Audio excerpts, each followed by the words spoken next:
এরপর প্রশ্ন হলো, আমরা অনেক সময় বিপদে পড়লে মানত করি, আল্লাহ তুমি আমাকে বিপদ থেকে উদ্ধার করলে টাকা দান করবো, মানুষ খাওয়াবো, গরু ছাগল ইত্যাদি দিব, এটা কি আল্লাহর সাথে চুক্তি করা হয়ে যায় কিনা?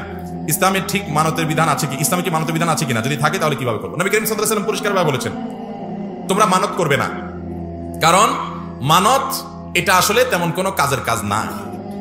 এটা কি? ইন্নামা ইস্তাখরাজু মিনাল বখিল, মানতের বিহি মিনাল বখিল, মানতের মাধ্যমে বখিলের সম্পদ বাইর হয়। বখিল ডাইরেক্ট দান করতে চায় না, বলে আগে আল্লাহ আমার ছেলেটাকে সুস্থ করেন, ছেলেটার রেজাল্ট ভালো করে দেন, আমার বিপদটা দূর করেন, তারপর আমি এটা দেব। সে ডাইরেক্ট দিতে চায় না, আল্লাহকে শর্ত দিয়ে দেয়। তো বখিল কৃপণ, সে আগে দিতে চায় না, এই জন্য সে আল্লাহর কাছ থেকে পেয়ে তারপরে দিবে বলে নবী সাল্লাল্লাহু আলাইহি ওয়াসাল্লাম বিষয়টাকে এইভাবে দেখেছেন। তবে এই হাদিসের আলোকে উলামা ইকরাম কেউ মানত করাকে হারাম বলেন না, বলেন যে এটা অনুত্তম কাজ, মানত ভালো জিনিস না। তাহলে ভালো জিনিস কোনটা?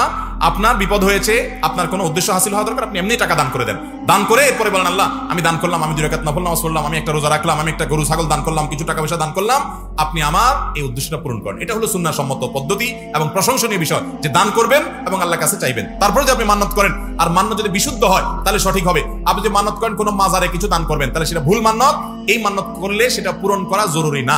নবী সাল্লাল্লাহু আলাইহি ওয়াসাল্লাম বলেছেন, মান নাযারা আন ইয়াসি আল্লাহ ফালা ইয়াসিহি, যদি কেউ কোনো গুনাহের কাজ করার মান্নত করে তাহলে সে গুনাহ করতে পারবে না।